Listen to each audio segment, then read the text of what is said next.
The call came in just after 2 a.m., a multi-car accident on the I-76 overpass.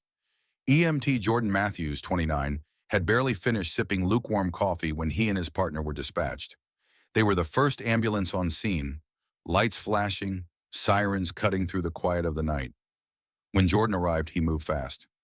Years of training kicked in as he scanned for critical injuries. Metal crunched, steam hissed, and the faint scent of gasoline hung in the air. Jordan added simply, "Compassion doesn't check credentials, and justice doesn't start in a courtroom.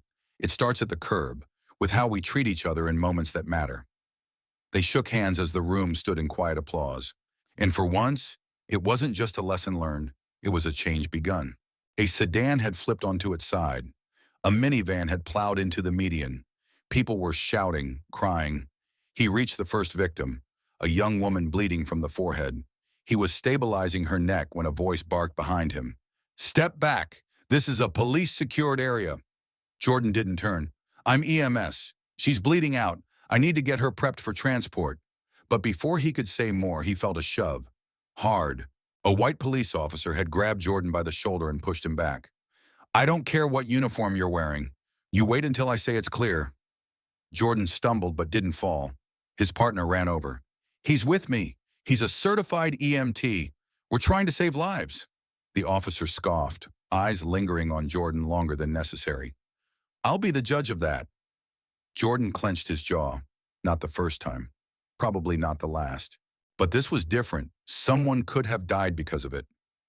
Minutes later, the scene was finally cleared for medical response. Jordan pushed aside the tension, focused, and did his job.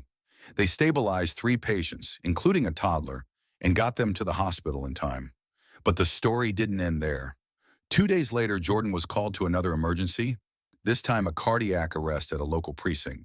When they arrived, officers led Jordan into a break room, where a man in uniform was sprawled on the floor, gasping for air. It was the same officer who had shoved him that night. His face was pale. His hand clutched his chest. He was going down fast. Jordan didn't hesitate. He dropped his kit, dropped the grudge, and got to work. "Pulse weak, BP dropping. We need to defib. Now." His partner handed him the AED. Jordan worked fast. Compressions, charge, shock.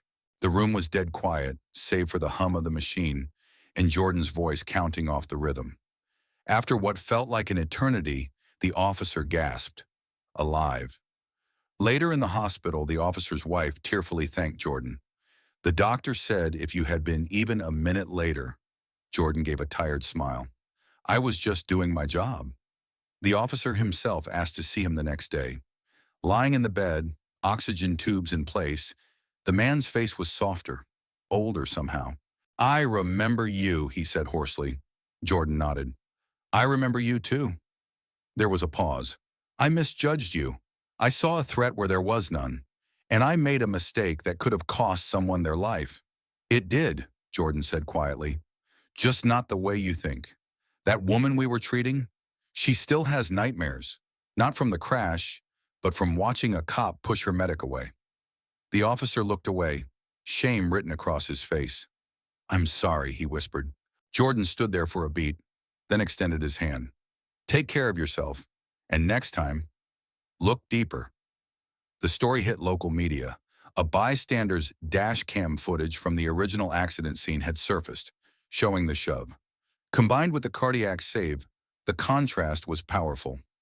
News outlets called it the paramedic who saved the man who stopped him. Public response was overwhelming.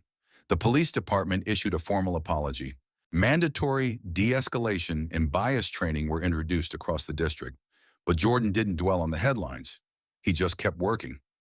Months later, the same officer attended a community town hall, sitting beside Jordan on a panel about race and first responders.